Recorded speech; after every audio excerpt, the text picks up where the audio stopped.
Welcome to the Winners Find a Way show and podcast with your host, Trent M. Clark, 3-time World Series coach, CEO of Leadershipity, serial entrepreneur, having started 12 companies, coach to the 1%, and an international speaker. This show is going to be your go-to podcast for facing adversity, being inspired, and overcoming obstacles, all from the best in the world, business, sports, and leadership. Hate the crappy ingredients in many beverages and energy drinks? Rebellious Infusions are the go-to functional beverage. They have 5 or fewer plant-based organic ingredients, no sugar, no calories, loaded with antioxidants to boost your immune system, and L-theanine for brain health. Rebellious Infusions are available at drinkrebellious.com. Rethink your drink. For 10% off of your next purchase, use the code 99999. Hello, welcome to the Winners Find a Way show. I am your host, Trent Clark, and it is Friday, and we are always excited about the Winners Find a Way show. And this Friday does not disappoint as usual as I bring on my guest, Kim Hamer. Kim, how are you doing? Good, Trent. It's nice to see you. Beautiful background. Oh my gosh. Oh, thank you. It's so good to see you. Yeah, this is my virtual, right? Like I am literally, I feel like I'm in a closet. So how have you been? I am good. I am in the throes of building a business. And so that is always very interesting. It parallels what I used to do is HR. Never, 2 days are never the same. Oh my gosh. So I think for all the entrepreneurs out there who always listen to the show, a lot of founders and people that are looking to be a lead, I think, Kim, everyone can identify with the fact like, hey, I'm going for something and it's this day for that day. And when we look at that day can be 365. That could be 1,000 days out, right? So you have 1,000 of this days for that day when you're like, oh, hey, we've cleared $3 million in revenue, whatever your thing is, right? And I can remember distinctly going through that, like as a kid, going, hey, I want to get a college scholarship to play sports, and I'm like, what do I got to do this day for that day? Training, Right. Workout, have a great day on the field, do my practice, listen to my coach, study some video. You've got all these exercises that you're going to do. But there's a lot of this days for that day. Yeah, 100%. And I love the way you put that because it's very true. I just finished having knee replacement surgery in December and I was doing a lot of this day. So building a ton of strength going in. Smart. Had the knee surgery, lost almost all of it. It was amazing how quickly I atrophied. And now I'm again doing this day to get to the point where I get to run again, which was like 6-7 years ago. But yeah, and this days, some of them are great. Some of them are like, yeah, I'm on, great. And some of them are like going to the gym. I just posted something about the whole time I sang, I don't want to go to the gym. I don't want to go to the gym. I don't want to go to the gym. And I went to the gym. And even after I went to the gym, I wasn't happy that I went to the gym, but I still went to the gym. It took some time. The immediate payoff wasn't there right after. It took an hour. And then afterwards I was like, oh yeah, I went to the gym. That was really good. Yeah, that's a bit of a rarity, right? To not get that immediate feedback. Before we jump into this, Kim, tell people where they can find you. Sure. So they can find me at 100 Acts of Love. That's the number 100actsoflove.com. They can also find me on Instagram at 100 Acts of Love. And of course on LinkedIn, where I am quite active over there at Kim Hamer on LinkedIn. Perfect. Kim Hamer, Hamer. Thank you very much. Yes. That is a great place to find you. I found you there, of course. And you were reckoned to me by fellow EOer, which is very exciting. And you're an LA girl, which is awesome. I am. But an LA girl now. I don't know if that was always, but so we're going to get into that. And it's funny that you talk about the gym because my 11-year-old and I had this conversation yesterday. He was like, Dad, I don't want to work out. I was like, no, I really get that. I said, I gotta tell you how many days I've felt like, I looked at my calendar for this day and I'm like, ooh, I don't want to do the stuff on my calendar this day. But I know that workout gets me to that day, right? And so I told him that I've never actually gone and done the workout and been like, oh my gosh, Trent, I'm so pissed at you for going to do that. You are the worst piece of trash. I've just never been able to say myself. I'm like, oh my gosh, I didn't do it. I didn't want to do it, but I did it and I feel like so great. And I feel like, oh, check the box. I did something. And so it's really interesting to hear that like, it took an hour after, like, I still don't know if I feel great about it. And part of that rehab process is because there's a lot of hurt even in those workouts. Yep. There's still a little bit of pain. And also part of it is just kind of going with it. Like I just really didn't want to go. And it took my body and my mind an hour afterwards to kind of go, oh, you know what you did? You took action. And I think that's the thing that we can talk about is it's taking contrary action. When you don't want to go, you go do it anyway. And understanding that the contrary action will have benefits along the line, but they may not experience the benefits right off the bat. So there's not that hit. Yeah. It's funny. And a lot of people ask me, like, because as a baseball player, my last years were awful. I mean, my last 2 years were, it was kind of like, it was a little bit like a slow death. And that's a little bit because you're a grief expert, so I don't want to overstate that because it's really not fair. And I want to preface that it's not fair. But the way I use that term is like my father's passed away. And I watched his last few years and it just, was steadily getting worse. And it was now appointment to appointment. He wasn't the same guy I grew up with. And cognitively, he wasn't right. In the same way. And I know he didn't feel personally the same way. And, and I equate that as like my slow death was this, man, more time in the training room and more time in rehabilitation and more pain from playing and longer time to get the body prepared for what's about to happen with longer recovery time. And I'm just going, oh my God, like, hey, I'm running out of hours in a day, right? Hey, play these 3 hours, but now I've got 5 hours on each side of it to make these happen. So now I'm a 13-hour day just to get the 3A. And like, how long is this sustainable? I start asking myself, is this sustainable? Because I'm trying to maintain a personal relationship in my life. Right. And is this ever going to stop? Can I go back and constrict the 5 and 5 on either side back to 2.5, to where it's really functional and efficient, right? And I can recover for the next day. And so when it's kind of going up against you, it's like, oh my gosh, this is just not very many people go, hey, I'm done. And hey, thanks. I'm deciding on my own that I'm walking away. They kind of go, hey, you need to walk away, right? Yeah. And so someone has to kind of give you that. And so I got that job transition going on there where they're like, hey, you make a good coach. And I was like, yeah, I'm going to do that someday. And they're like, yeah, we should do that now. But, it was, the writing was kind of on the wall for me. I mean, I was seeing it play out personally. And so, and I think kind of talk about our subject today on the Winners Find a Way show, some grief in that, right? There's some grief in the fact, but there's also some relief in that as well. Yes. Because of the pain and the lack of sustainability in that way. Is that fair? Yes, I think that's absolutely fair, 100%. So when we talk about the Winners Find a Way show, we bring on 1%ers, as people know. People are looking to become elite, own that brand, run that company, do something great in their lives. They have high expectations and they're going for something better. And we interview these 1%ers. And so Kim Hamer's no different here. Author of 100 Acts of Love in the book, long-standing history in HR, and you're a speaker and you coach in a very specific space. And this is going to be unique to our listeners. And probably, I dare say, Kim, almost every one of our listeners have been in a situation that probably needed a Kim Hamer along the way. And so, unfortunately, this is the reality of the deal. We all go to work with a lot of people, and you coach managers and the people managing others through a loss or a grief situation.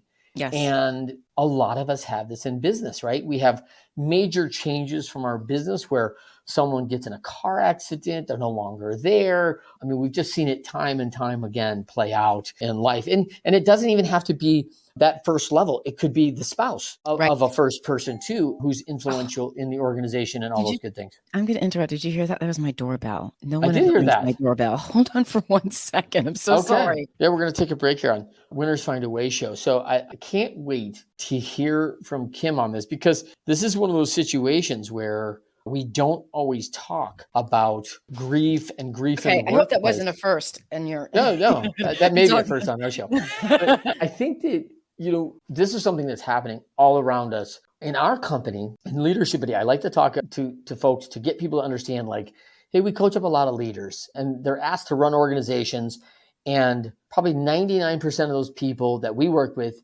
never went to university for coaching or leadership. Yeah. And now Well, you're going to have to do a ton of it.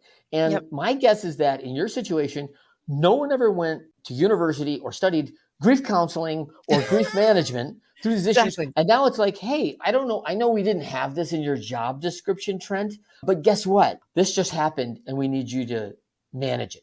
Yep, Thanks. exactly. And I think that's look, it's the same thing as being a manager. When you become a manager, very few companies train people to be managers. Most companies go, hey, you're really good at your job. You want to lead the team? Yeah. And so they're all of a sudden thrown in. And I think the same thing happens. I think that it's one of those areas where, I coach very specific, but really what we're talking about is supporting employees who is supporting a team in crisis. Yeah. Right. So whatever that crisis may be, and if you're in the leadership game long enough, you will have to manage a team in crisis. Bottom line, there's no way of getting around it. So that's where I focus my time and energy, because I think it's a time where people tippy-toe and don't feel like they can bring their strong leadership skills in. They're worried about being overbearing, or they're worried about not being compassionate enough. So there's a lot of gray and confusion and worry and concern. And that, of course, can really affect a company's bottom line very quickly and deeply if they're not careful. Yeah, I think that's so huge. And I think, what we've learned about in business and in time, right, is the fact that a business that takes like 2 quarters off to have a major recovery from something like this could be potentially out of business in that time. And everyone goes, oh, wait a minute, Trent, that's 180 days. What are you talking about? Yeah. Oh, I'm talking about you all of a sudden being $30,000 to $40,000 under your monthly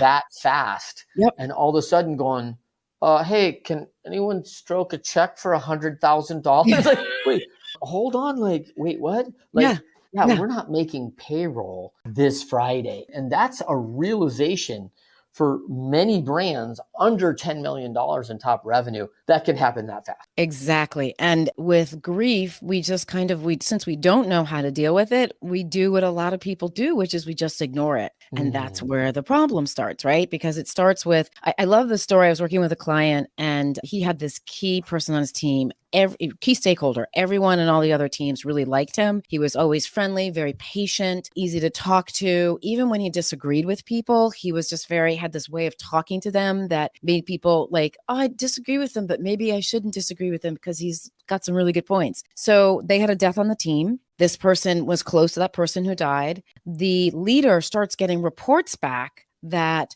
this person is mean, that they're rolling their eyes in meetings, that they're short and abrupt, like complete opposite personality 180 of, and so the leader is thinking, I now have to start kind of talking to him about what's going on. And what it was the grief showing up, right? Yeah. So when you have an employee, when you have a coworker who dies and you're going to these meetings and you're talking about widgets, you better bet there's going to be some eye rolling and be like, oh my God, get over yourself. This is so stupid and small compared to what just happened over here to me and to the family. And like they're having a kind of a mini life crisis. And so thankfully, it wasn't me, but it was someone else. This is a story I heard. I was talking to somebody and they said, okay, you need to kind of look at it as grief. Like, this is what's going on. This is what's happening. And that opened up the manager's eyes. And then he was able to have the conversation with the employee. And the employee was like, oh, okay, I get it. Because a lot of times we don't even understand how we act under grief. And if we can't see that, then we can't change that. It's great. I mean, it's just great feedback because I think we all think we're self-aware, right?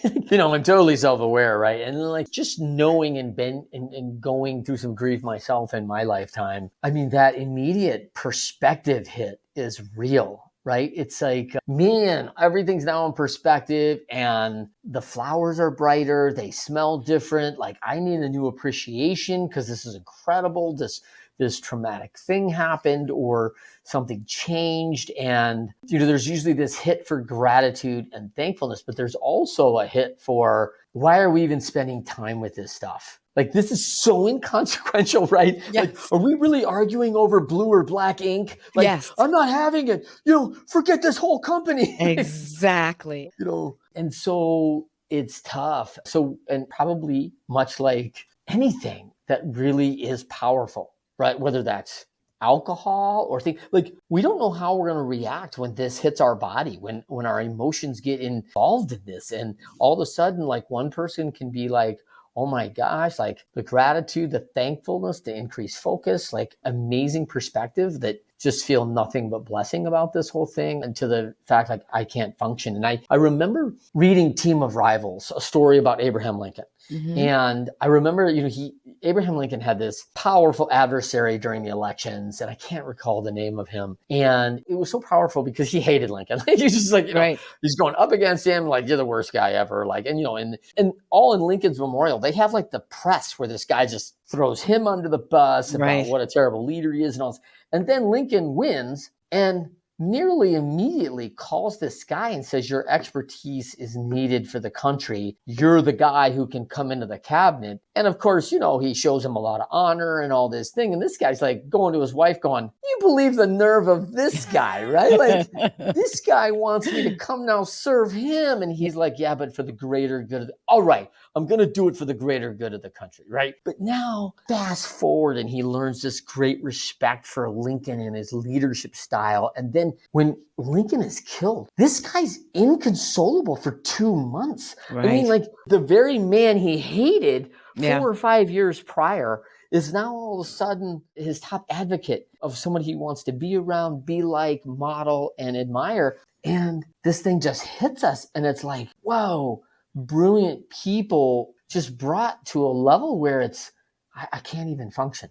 Yeah. And I think, I do want to talk a little bit about the gratitude that you talked about. Gratitude, first of all, there's two things. One, gratitude comes when it comes, right? And so there's this moment where we think, well, I remember someone, after my husband died, someone said to me, Kim, you're young, you're good looking, you'll get married again, don't worry. And they were trying to make me feel better. They were trying to make me see the silver lining. Yeah. But with gratitude and with silver linings, those are for us to discover personally. They are not for someone to point out to us. Yeah. So, I had a client who felt really bad that they weren't feeling appreciation, that they were really angry at this employee for dying. They were pissed because it was just causing so much, disruption in the business. And he said, I feel bad because I should be grateful that I had the opportunity to work with him. And I said, no, the gratitude will come when it's ready to come. Right now, you need to work through being angry. Being resentful, being not okay that this person just died. Those things are, I think the thing is that people forget that when you judge your emotions, that's where we all get into trouble. Instead of just letting them roll through, he was really angry, Yeah. And it was okay to be really angry. But what happens, especially in a corporate world or in a business world, we are taught that there's shame in feeling angry. So it's bad to feel angry. So I'm going to shove that down. I should be talking about how grateful I am. I had this person in my life. I should be feeling like, look at all the great things that this person has done. That's where I should be. So when we start to do that, that's where we get into trouble, especially when we're leading a grieving team. Because if you're not allowing it's okay to express to your employees, I'm kind of annoyed at John today. I cannot believe he died. Son of a bitch, shouldn't have had a heart attack. You can take those feelings. He was the guy that handled this. He was the guy that handled. She did all our finances. She kept everything in check. She knew where the balances all were and who to pay. Exactly. It's stressful, and I can imagine that. I can see myself going, I can't believe the wench died. Exactly. Exactly. And going, that's not, and feeling guilt about that because how can I say that? How can you say that? You're not a good person because you say that. I'm not a good person. Exactly. So those are all these rules that we have about what grief is and isn't, and how properly to express it and not express it. And those rules, one of the things I have leaders do is write out what those rules are. Specifically, what rules do you think there are about managing grief in the workforce? How should you feel? How are you allowed to express it? How long are you allowed to express it? This trips up leaders left and right, because the only one leader I've ever worked with who ever said, most leaders say under 30 days. Yeah. It's okay for you to be sad for under 30 days, but after 30 days, you got to get going. And there's only one leader who I worked with who said, you know what? I think I should give my team up to 90 days, right? To kind of express themselves. And I think, or for the grief to kind of work through the team. And so, is there a magic number there, Kim? There is. I wish there was. Right? Yes, are you ready? Yes, here it is. Okay, you ready? I don't know. No, there's no magic number. There is no magic number. I think it's as long as it takes. As long as it takes. Now, it could, I think in fairness, if Jenny's so pissed off at John that he died, and, it's made her life a living hell, right? She's like, I'm trying to raise 4 kids, run this company, and there's no John, that son of a bitch. And you're like, exactly. Like, did she just say that out loud? Hold on. Exactly. And like, hey, if she's still harboring that at 18 months, is it healthy? Is it healthy for the team? Correct. We do have to factor out that we still have to run this thing out. So I don't know what the date is either, but it's an interesting walk, right? Because, should we feel shame for being angry at that? At the end of the day, we do know we're selfish people, right? It's, hey, at the end of the day, I'm really sorry about what happened, but how's this going to affect me? Yeah. And people aren't saying that out loud, but they're thinking it. And I think, look, the bottom line is it's part of the process. It is part of the grief process to be angry. That Jenny, who's really mad that John died, she's probably also pissed because she spends her drive-in coming into work in the morning crying because she misses him, because she's so sad that this happened, because it's really scary, right? And when we have sudden death, when it's death from something random, it does make us kind of second guess our own lives. Like, holy cow, I could walk out the door and not walk back in tomorrow. Like, this is an uncomfortable feeling. And when we have uncomfortable feelings, especially with things we have no control over, our reaction is usually just to either shut the door on them, or to go in the other extreme with I'm totally out of control. I just can't, that type of thing. Yeah. So I think, and can I jump in here? Because I think some of the things we don't think about is Jenny is the CEO, and the contempt that she develops going, hey, I have 30 minutes now that I never planned for in my day, because when I get to the office, I need another 15 minutes to fix my makeup from my ball on the way in. Exactly. Which, how many times am I going to do this and get myself together for my kids now that I'm home, and my partner that I'm walking in the door, and now I got to be mom, significant, this too. And I'm just trying to and should I take another 15 minutes to do my makeup so they don't think hey, who brought in the, the massacre here? Wait a minute, it's bad day at work, mom. So that's happening day after day, going, hey man, I don't have time in my life for this kind of grief. So now I'm building up my contempt meter, right? Because now it's hey, when's this going to stop? Right. And man, I think let's pivot a little bit, Kim, because, there's a couple things when we talk about on the Winners Find a Way show, and I love the quote, winners, when shown data that they are losing, find a way to win. And so, but there's losing behaviors, right? There's blaming others, there's excuses, there's quitting, and there's ignoring the data, right? And so I'm concerned that, in this grief, do you see people try to ignore the data? Hey, we're just got to go on, and I don't want to talk about John's death, and, just do your job. And hey, I don't think that's going to get we shouldn't ignore the data that this happened, and everybody, talk to me about some of those behaviors and how they can get us in trouble in a hurry. Sure. So I think there's different kinds of data that people can collect. So I really love working with companies that actually do and know how to read and engage with employee engagement surveys, because I think that's really important. And I ask companies to add an additional question, which is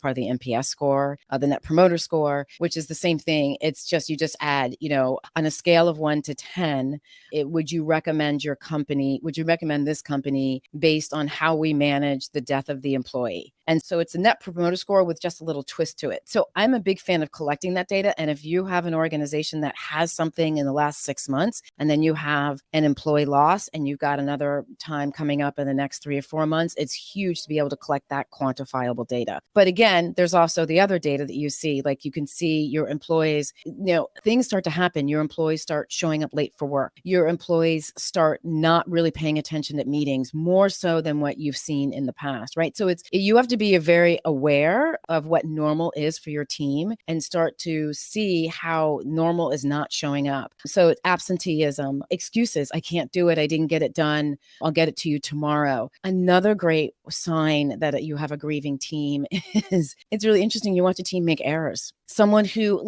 has impeccable spelling and grammar will start to make errors. Someone who gets, really good at putting reports together will start to put reports that just don't quite, that sort of are just a little bit off. Someone who's really, and the best pivot chart make, or, what's the word I'm looking for? Whatever that you do on Excel.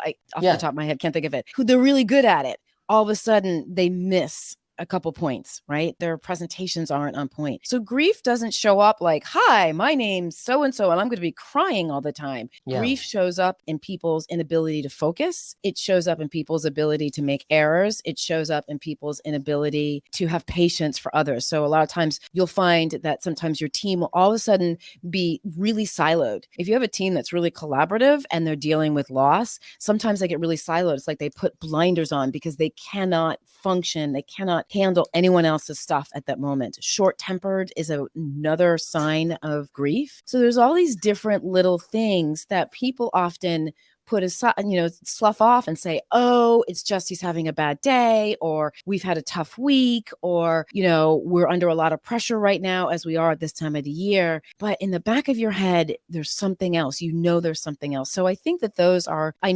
some of the key ways that you can start to see grief showing up, how you can measure grief showing up on your team in just those little ways. Yeah, I think that the countermeasure of personality, whatever that is, whether that's extrovert to introvert, whether that's, the people that's stoic and to all of a sudden laughing, giggling, even inappropriately, and stuff, you're like, I was going to say Kamala Harris, but right. You just giggling at that. Like, why is she giggling? Yep. So when you see that and it's inappropriate, it's like someone's personality has changed, right? And yes. And so and you used a good example of this person who's always been the, hey, really loose, to all of a sudden stop, short, angry, almost combative. Impatient. Impatience. And this is like, whoa, this is not like Bill, what's going on? Yeah. So I think that's big. Let's kind of pivot a little bit, which is, we talk about, we've just gone through a pretty massive change in just our world because of the pandemic, where it's like, hey, everybody go home, everybody work a different way, whether that really fits you or not. You need to work like this anymore. And I mean, I think, that could be some grief for the extrovert who needs to go to the office and get the energy. I think there's some trouble for the introvert who's like, hey, you just need to be on Teams 19 hours a day now. Wait, I'll have a headset on all the time that doesn't have easy jazz, because that's what I want. No, we're going to have people bitching at you on a screen. You're like, oh, well, that should be fun. I really like working like this. Yeah. Now I'm grieving the way I used to be able to get my job done, or I'm grieving my former freedoms, or I'm grieving relationships I'm missing, or I'm grieving someone who I lost in the pandemic. I mean, there's a lot of grief going on during this hard time. Yeah. I mean, and all these companies, while have some awareness, are oblivious to it, the fact that it's grief. Right. And I think, and I'm gonna give them the benefit of the doubt. I think that they do know that this is grief, but they're grieving too. So I think it's, we forget that companies are led by human beings. Right? They're not, IBM has a leader, Google has a leader. And so when I thought Watson ran IBM. Yeah, no? well, okay, Watson does run IBM, but that's besides the point. So, but when you have someone who is at the head of an organization who doesn't look, this took us all by surprise. Yeah. And I know people aren't good at grief. None of us are really great at it because it's been, we can talk a little historically, but it's been removed from us. We don't see death. It feels tragic when it happens. We're very good at forgetting that 100 years ago, losing a husband was not uncommon, right? So, we live in this very sheltered world where we don't see things that we used to see. And so all of a sudden we're feeling, we don't know how to handle it because we've sort of lost that skill set. Something that we talked about when we weren't on here, we talked about resilience. And I want to kind of circle back to that because when we were talking about the person who's, Jenny, who's coming into work and has to spend 15 minutes now putting on her makeup, what would happen if she didn't spend 15 minutes putting on her makeup and she showed up and just said, I had a really tough drive. I was thinking about John the whole time.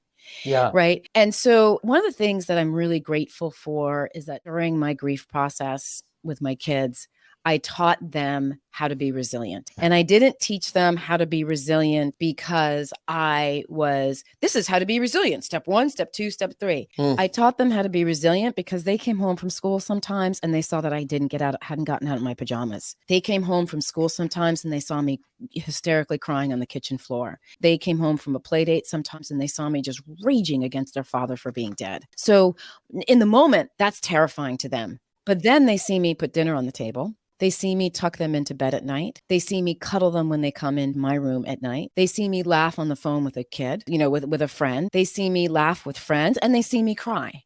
And then they see me fall apart, and then they see me do something good. So resilience, so that's how we teach resilience. And it's a hard lesson because we want to comfort somebody and like be like, oh, it's okay. Don't, it'll be okay. I'm fine. I've got this. But resilience in leadership is when you're a leader is taught in those moments where you're like, you know what, y'all, I cannot function at this meeting right now. I need to go. I'm going to go for a walk. I'm losing my crap right now. We'll do this meeting later. And walking out of that meeting and then coming back to that meeting an hour later, 2 hours, maybe the next day, and going, I was really struggling at that moment. I was really feeling great amount of sadness because John was dead. And I was feeling a great amount of shame because I was so angry at him. But I'm back and now let's get to work. That's how you teach resilience. And that's what I want leaders to embrace is, look, I don't think that you should be crying at every single meeting when you lose an employee. I don't think that's appropriate. I don't think you should be doing that. But if you need to cry at every single meeting after you lose an employee for the next 3 days, then have at it and do it. If it's coming up, then that's that, because it will scare your employees. Your employees will feel, oh crap.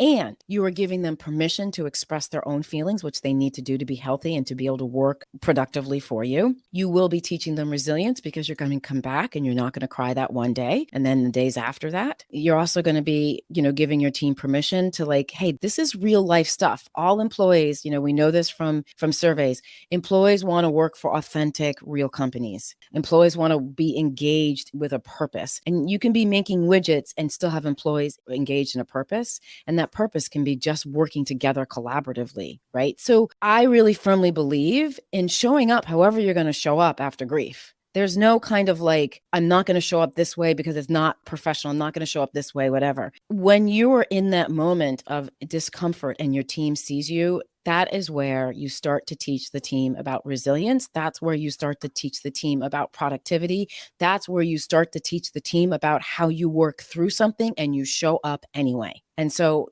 that's my big kind of push and focus on this. Grief on a team is not a time where everyone's, oh my God, I can't. You can show compassion and be productive and focused at the same time. You can show incredible love and support for someone and still get a job done. And I think that sometimes as managers and leaders, we think those two things are separate and they're not. They are completely connected. I'm off my soapbox. Yeah, I think we talked a little bit about this too, that's a lot on a person. And it's not easy to be like, oh, hey, I'm jumping into the authentic, vulnerable pool today.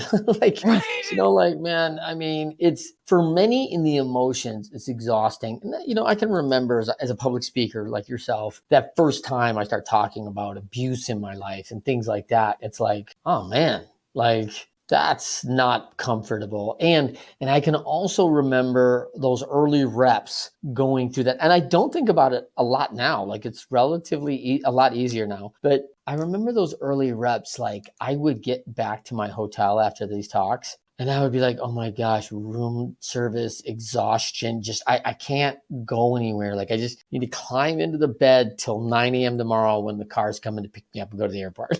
Right. It was just like, oh, hey, let's go to dinner and hang out. Do that now. But I could not do that then. It was draining physically, emotionally, all these things. So, when we talk about this in the workplace, we're back on, hey, Mr. Manager, you got this, right, Teresa? I think so. Right. I know, again, not part of your job description, but all this energy. And by the way, please make all your KPIs, make sure that, everything's running well. And we've got 2 HR issues you need to deal with. And, right. And it's like, holy cow, you talk about someone who's now all about the front lines. And in addition to the fact, what if they're the ones who are the primary affected? Mm-hmm. I mean, This is a lot on a team member. And I think the one thing that I always want people to remember is it doesn't last forever, right? And I think as leaders, right, we talked about doing the thing today that's going to get us to that place, that golden place tomorrow. And it's the same thing with grief. It's doing the thing today, knowing that you're going to get to a better place tomorrow. When my husband died, I started counting days and my friends were mortified. They were like, the day after he died was day 1. The day after that was day 2. And they were like, why are you counting? That's horrible. And I realized I was counting because I knew at some point, I didn't know what day it was going to be, but I knew at some point I wouldn't be as much pain. I would think of him and laugh more than I would cry. I would feel like alive again. I didn't know Yeah. what day that would happen. I didn't know it was day 366 or day 10,024. I had Ooh, no right. idea. And you're but I hoping not day 10,024. Exactly. You're like, I was kind of betting that it wasn't going to be day 10,024, but I didn't know, but to know that I knew that at some point I would feel better. well, I mean, as a Boston girl, I got to say, like, a Boston girl being that you went to Emerson College, right? Right. And so I was a New Englander, Connecticut, from New England. So, Oh, yeah. you are? Okay. So you're a New Englander. And so one of my all-time favorites is Good Will Hunting. Right? Oh, yeah. There's a grief there, right? Robin Williams plays this serious character and he's grieving the loss of his wife. And he's kind of like that guy, right? Like, hey, someday I'm not going to feel this bad about my wife dying.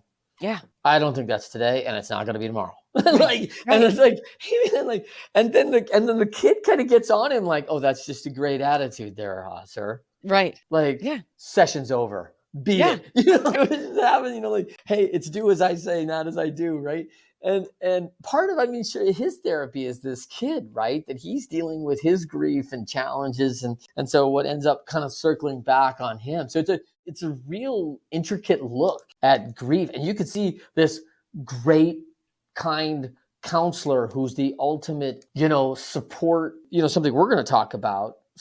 A compassionate leader for this young man who, when he crosses that line, fury and anger like that, you don't talk about my wife, whop, right to the throat. And you're like, I guess I know where the boundary is now. Right. Like, whoa, right? And hey, listen, I'm not promoting workplace violence, anything else. I'm just telling you, like, people are going to grieve how they're going to grieve. And we need to be aware and self-aware too, that if this could feasibly escalate to that, should the guy be in the situation? I don't know, right? I don't know. But it's all stuff we got to think about, because I think the show's some real good lessons there. Yeah, for sure. I think the other thing too is just, you touched on this earlier, we are not as self-aware as we'd like to think we are. And so our temper, I found myself just short-tempered like nobody's business. I just didn't have, I liken it to, so when in the movies, when they show women giving birth and they're like in the middle of pushing or they're in the middle of labor and the husband's like trying to be helpful and she's just screaming at the husband. It's like, Yeah. So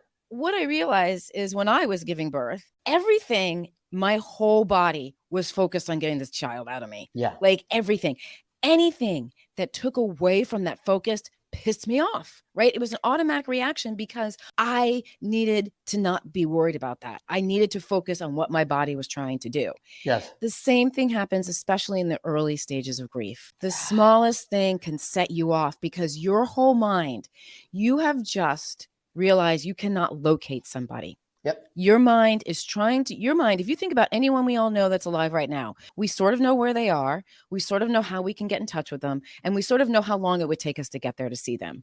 Those things have all disappeared with this person. And your mind is like, wait, what? I don't get it. Yeah, your mind's trying to figure this whole thing out. And it's taking a lot of energy to do it. So anything outside of that takes away from that energy can make you very short-tempered. So it's not uncommon for a boss to kind of come upon something that an employee is doing that an employee has done lots of times and kind of annoys you, to kind of all of a sudden go off on that employee because that boss is grieving. And that one thing is that thing that person's doing is distracting his or her mind from trying to figure out, wait, okay, so like I can't see them again. Like I don't understand how that works. So I think, knowing this about ourselves, and it's something that I go through when I coach, we have a whole session on what grief does to the brain, because I think it's really important that you understand the facts of how grief affects the brain so that you're not kind of going on, this is just a feeling. No, this is not just a feeling. This is your brain scrambled trying to make sense of something. And it takes some brains a shorter time to make sense of it. And it takes other brains a longer time to make sense of it. And the way we make sense of it, the time it takes us to make sense of it, is also highly related to the relationship, the kind of relationship we have with the person. So on your team, you might find one employee who is like, seems to be fine. That's because they didn't have that close relationship with that person, or seems to be fine after 30 days. It's like, hey, I got this. And then you may have someone who had a really close personal relationship with that employee and they're struggling 3 months from now. So that relationship that you have and the time I don't want to say recovery, because I don't think you recover from grief. I think it morphs and changes, but the relationship you have affects how bad the grief affects you. Well, one of the things I want to dive into this a little bit deeper on is when you describing, first of all, not fair for you to talk about childbirth. Us men, we don't know. Most people are like, that looks really bad. It looks really rough. Oh my gosh, I'm so glad it's not me. All right, a comparative. If you're in the middle of a really hard set, you're doing some leg work, like this is a heavy lift for you. Yeah. You've never done this much before, and everything in your body is focused on pushing that press up, and it's going to take everything in your body. Some guy walks by, hey, how you doing, Trent? And you're like, yeah. I think, let me pivot a little bit on that. Sure. Because let's pivot to pain. Because what described in childbirth, it's energy focused on that, but this is like pain, right? Yes. This is pain now. And I think about like injuries on the field, stuff like that. And it's like, oh my gosh, that just happened. We've seen some really bad injuries over the years in sports, and legs bending the wrong way. Yes. And you see like the face on people where shock comes in, like, because your brain is scrambled, like, no, my foot shouldn't go that way. Yes. And it's like, wait, what happened? And I could probably equate that to like a military position where, something happens, like a grenade goes off and someone loses a limb, and you're like, no, I just got to go grab my leg. And you see that, like, no, I should pick that up. And like, the brain can't, no, it's off, it's gone, it's not coming back. You're not going to Velcro this thing. And so we don't know how to equate it. But, and I look and I think like, man, someone sitting in pain on a street who just got hurt, who just got knocked off their bike, and someone come up and go, hey, we were going to do pizza tonight. Do you want like pepperoni, or were you thinking like maybe a vegetarian? And you're like, holy doesn't matter. Like, there is only one thing that matters right now, and it's whether my knee is dislocated. Like, it would be the silliest question in the world, but the pain is so enveloping. Like, and so I want to use that and lean into that, because the pain doesn't have to be physical, right? The pain can be emotional. Correct. The pain can be spiritual. The pain can be coming in a lot of different ways. Relational pain, that I'm not going to have this anymore. Like, wait a minute, like, hold on. Like on Friday when I say, hey, Kim, you want to go to the movie? Why doesn't Kim pick up? Guilt. I know Kim's not going to pick up. She's gone. Guilt pain. Never been really fond of that employee. And man, they just, our last words were like, I was like, okay, fine. I was very short with them. There's guilt pain from that person dies. And then you're like, how shitty you are at your job. Oh, that's probably the encouraging words I want to use there for somebody. Like, this is who I am, right? The last thing that somebody should hear is this out of some no-name idiot bonehead like me. Like, there's self-shame. There's all these things that jump in. It's just it's an octave of emotions, from anger, guilt, shame, fear. I might die. What are people going to say about me when I'm gone? Should I ride my bike anymore? Because, this person died on their bike, and fear. And there's just a lot of, so what I keep coming back to that is those things typically elicit some level of pain or discomfort. I don't know if it's always pain, but it's definitely discomfort. And so when there's discomfort, we lose focus on other things because we don't want to talk about them. So that's where I see the first person you mentioned going, who used to be the compassionate collaboration, like I give a shit about what ink we're using. Like, is there any more dumb questions you guys are going to be asking me today? Like, right. Or can I go? Because I'm kind of done with, as a matter of fact, you know what? I'm not even going to wait. I am just going to go. Yeah. And so I think that's, that's why it's really important that you have an outside source, someone who's objective and can see what's happening on the team and can help the team go through it. And again, I go back to the education piece on what our brains are like on grief is really important, because it puts that science, it's like, look, no one believed that meditation was a good thing. Nobody believed that meditation was a good thing. People in the 60s who meditated were really kind of woo-woo, and 70s and 80s. And now we have all this science that shows that meditation is a really good thing for your brain. So that can help push people to do something that they wouldn't normally, that they don't understand how it works, but now they can see how it works. And the same thing goes with grief. Really understanding how grief affects a team and understanding how grief affects you personally is really important when you're dealing with it, because you just need that you need that objective outside. Oh, that's what she was talking about when she talked about how grief shows up. This anger I'm feeling, or this person who just can't seem like they're absent they're calling in late all the time now. What's happening? Oh, let me have a conversation with them and ask. Let me find out what's happening. Are you, hey, John, Josephine, Gerald, whatever. Yeah. I have noticed that over the last 3 months, you have been late for work twice a week, at least an hour each time. And I'm really concerned. And I've also noticed that seemed to correlate with the death of Janice. Can we talk? It's a really powerful statement because that person may be really suffering and they're trying to get to work. They really are, but they just can't. Or they don't think that you really care. And so they're kind of like, you know what? I'm kind of done with work anyway. So opening up that conversation gives them the space. And maybe they're not going to take it right then, but can come back to you. But it gives them the space to go, yeah, I'm having a really hard time showing up for work. I cry every morning coming in. Like and I don't know what to do. And it feels like I'm the only person who feels the loss of Janice and feels like no one else cares. And I feel really isolated and I'm just pissed, right? Those conversations happen when you open up that door. Or the conversation is, no, I'm fine. Everything's fine. I'm good. I'm good. I'm good. Right. And either way, the employee knows that the employee knows that you're watching. And that can be either a good thing or a bad thing, right? Depending on your relationship. But if the employee knows that you're watching and you have a good relationship, employees will circle back and they'll start showing up to work on time. Or you can say that, you say to the employee, oh my gosh, no, I miss Janice every day. I think about her every day. You can let them know that they're not alone in their grief. But so it's being able to have the courage, because let's be really honest, leading takes courage. It is not for the faint of heart.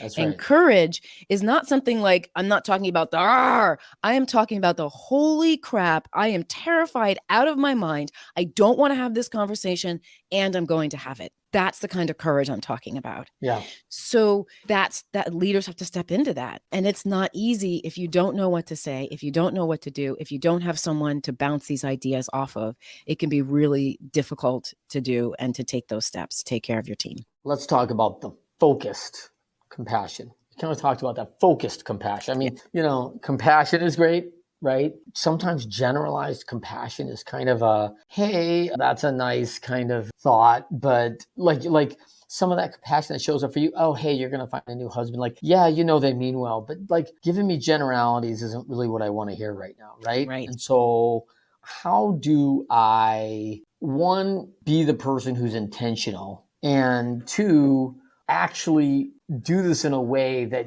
gives people that room to create that value? You know what I mean? The number one thing leaders can do, which is, again, takes that courage, just be quiet. Doesn't have to be said.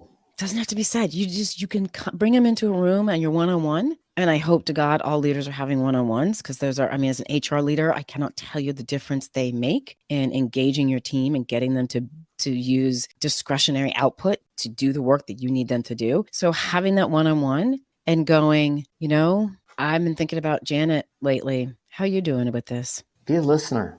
Just be a listener. So here's a good tip for managers. I think that a lot of managers believe that they're judged on the answers they give, where I believe most leaders will be judged on the questions they ask. Agree 100%, and they will be judged on the way they make people feel. So for managers out there, for leaders out there, those are two huge things right there. The quality of the questions that you ask are going to have much greater impact than the answers that you ever give. Like, oh, I don't know if you know or not, but I've got brilliant answers and I'm the smartest person in the room again. Exactly. I'm so smart, And the thing is, that's not going to inspire people. And I think it's, I'm a parent. And so it's really hard to not give the answers when you know the right answer. It's really hard. Like, I'm just like, just do this, this, this, and this, and everything will be fine. But my job as a parent is not to teach them the right answer. My job is to give them the space to make the mistakes so they can learn. That's my job. My job is to be a steward,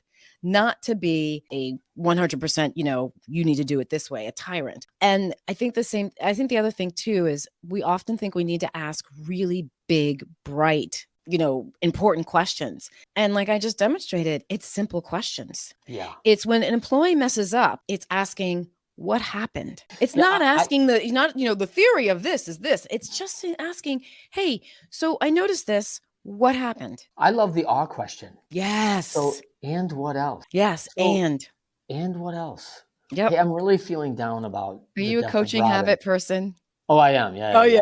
yeah. I love that Yeah, book. Yes. yeah, Yeah. it's good. But Yep. and what else? Yep. Oh, I'm really down about, losing Robin. I miss her at work. Oh, and what else? My husband doesn't seem to understand how I'm feeling about it. Oh, and what else? Yes. I haven't been treating my kids very well since this, and I don't know why. Oh, and what else? I'm having a hard time focusing at work. Let them talk. Yeah. Let it out. Let them talk about how you, without going, well, you need to start making a list of 7 things to do every day. Right. Get your checklist. Because Right. now I've got some brilliant answers that everybody needs. Like, Yeah. just, it's okay not to have answers on everything in these particular areas, especially. So that focused compassion, not easy. Is that fair? No, I think it's not easy. So we just talked really about the compassion side. So now I want to talk a little bit about the focus compassion. Okay, we only have about 1 minute, so you got to be quick. All right, gonna be really quick. So now that you know this about the person and now that you know what's going on in their lives, it's okay for you to ask them to do work. It is perfectly okay for you. Now, not on the heels of that, but to say, hey, given our conversation yesterday, I understand these things aren't getting done. What can you get done this week? What do you think you can get done this week? Or I need you to get done these 3 things this week. Can you do it? So you can be really super focused. And now that person feels like you get them and they feel like they've been heard, they're going to be on it for you in a way that they weren't because they weren't feeling like they were heard. How's that for 1 minute? That was pretty good. Okay. Right? I think we do have to stay in light that, hey, we are still paid here to get solutions, contribute to our organization, contribute to our customers.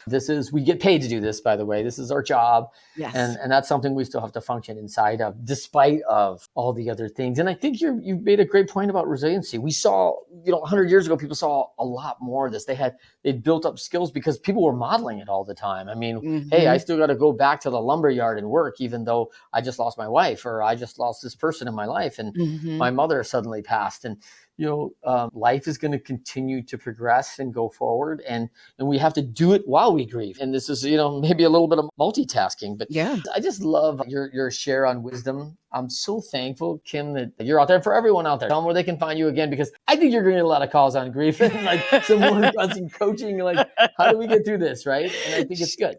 Yeah. So a couple things. You can find me at 100actsoflove.com. That's the number 100. You can find me on Instagram at 100actsoflove. You can also find me on LinkedIn. Lastly, I also do have a free handout that I give to everybody, which is 5 phrases never to say to anybody going through grief or cancer or anything else. You can download that at 100actsoflove.com/what not to say. All one word, no spaces, no capitals. What not to say. What not to say. That's exactly. good. You'll learn what not to say and what to say instead. Nice. For everybody else, thank you for joining the Winter's Find a Way show every Friday at 12:30 Eastern and 9:30 a.m. Pacific on the Leadershipity YouTube channel, LinkedIn Live, and Facebook Live. And you can download our shows on all the major networks for our podcasting. For Kim Hamer, thank you for joining us today. You are awesome. For our audience, can't wait to see you next time on the Winter's Find a Way show. Rebellious Infusions are organic flavored water enhancers. Rebellious provides clean, focused energy in liquid packets. Just tear the corner of the packet and pour 16 ounces of water. Rebellious Infusions have no sugar, no calories, and up to 300 milligrams of antioxidants and loads of L-theanine for brain health. Rethink your drink at drinkrebellious.com. For 10% off of your next purchase, use the code 99999. Do you want to be our next guest? Or do you have inspiring stories to share? Or do you love to inspire, support, and empower thought leaders? Feel free to send Trent a direct message on Instagram or Facebook at Leadershipity.